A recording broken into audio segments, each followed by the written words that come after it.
આકાશવાણી ભુજ સમાચાર પરેશ મારું વાંચે છે। નમસ્કાર। આજે વહેલી સવારે ભૂકંપના આંચકાઓથી વાગડની ધરા ધ્રુજી ઉઠી હતી। વહેલી સવારે 4:30 વાગે 4.6 ની તીવ્રતાનો આંચકો આવતા નિંદ્રાધીન લોકો ઘરની બહાર દોડી આવ્યા હતા।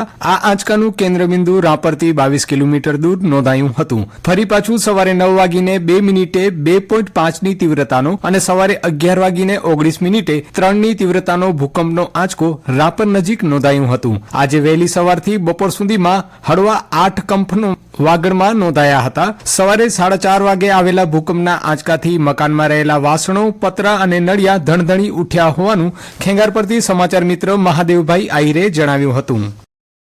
ઐતિહાસિક હડપ્પન સંસ્કૃતિના કેન્દ્ર ધોળાવીરામાં આગામી 10 જાન્યુઆરીના રોજ ક્રાફ્ટ ઓફ આર્ટ દ્વારા ધોળાવીરા ફેસ્ટિવલનું આયોજન કરવામાં આવ્યું છે। આ મહોત્સવનો મુખ્ય ઉદ્દેશ્ય યુવા પેઢીને સંગીત અને કલાના માધ્યમથી વારસા સાથે જોડવાનો છે। ક્રાફ્ટ ઓફ આર્ટ સંસ્થાના સ્થાપક બિરવા કુરેશીએ જણાવ્યું કે આ ફેસ્ટિવલ પ્રવાસીઓ માટે હડપ્પન ઇતિહાસ અને વિશ્વ કક્ષાના સંગીતનો અનોખો સંગમ બની રહેશે। ફેસ્ટિવલમાં દિગ્ગજ કલાકારો પોતાની પ્રસ્તુતિ રજૂ કરશે।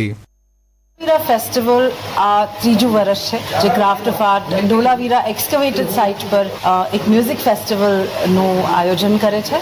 આ વર્ષે 10મી જાન્યુઆરી આ ફેસ્ટિવલ છે અને બહુ જ દિગ્ગજ ક્લાસિકલ આર્ટિસ્ટ પરફોર્મ કરવાના છે। ઉસ્તાદ ફાઝિલ કુરેશી તબલા પર, ગણેશ રાજગોપાલન વાયલિન, સેલ્વા ગણેશ કંજીરા પર, અક્ષય ગણેશ વાયલિન અને સ્વામિનાથન કંજીરા અને બધાના જ ફેવરેટ કચ્છના મુરાલાલા મારવાડા છે। આ આખું લાઇનઅપ છે જે સાંજનો પ્રોગ્રામ છે પણ ફેસ્ટિવલ શરૂ થશે 3 વાગ્યાથી અને ત્યારે બહુ જ બધા કલાકારો છે, ફોક આર્ટિસ્ટ છે, કચ્છના છે, રાજસ્થાનથી આવે છે અને એક આખું એક ક્રાફ્ટ સેક્શન છે જ્યાં એક્સકવેટેડ ક્રાફ્ટ ફોર્મ્સનો ડેમોન્સ્ટ્રેશન થશે। સર જ્હોન માર્શલના મોહેન્જો-દારો અને હરપ્પાના ફોટોગ્રાફ્સનું એક એક્ઝિબિશન પણ છે। ઘણી બધી વસ્તુ છે અને આખું ફેસ્ટિવલ ફ્રી ઓફ કોસ્ટ છે।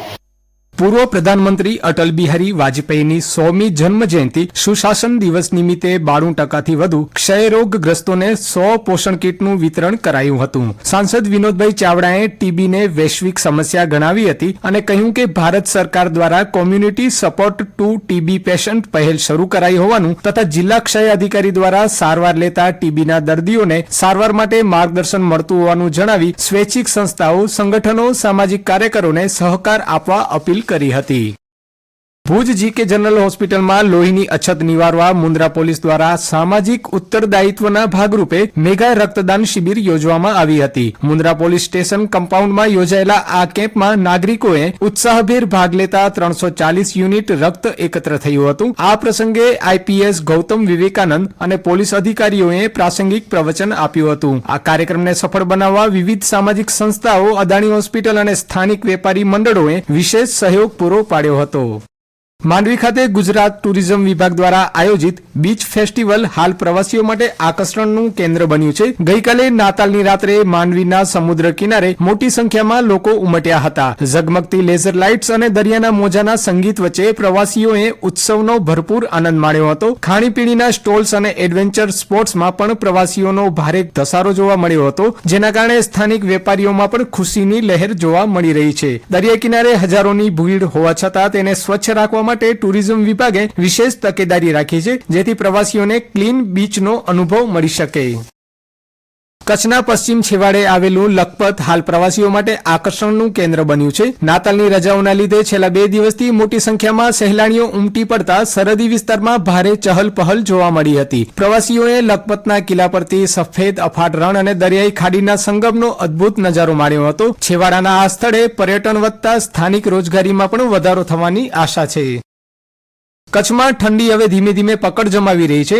નલિયા 9.5 ડિગ્રી સાથે રાજ્યનું સૌથી ઠંડુ મથક બન્યું છે। ભુજમાં 14.1 ડિગ્રી અને કંડલામાં 15.2 ડિગ્રી લઘુત્તમ તાપમાન નોંધાયું છે। ઉત્તર ભારતના પહાડી વિસ્તારો અને કાશ્મીરમાં થઈ રહેલી હિમવર્ષાના પગલે ફૂંકાતા બર્ફીલા પવનોના કારણે છેલ્લા કેટલાક દિવસોથી કચ્છના તાપમાનમાં સતત ઘટાડો નોંધાઈ રહ્યો છે। અને આ સાથે સમાચાર બુલેટિન પૂરું થયું। નમસ્કાર।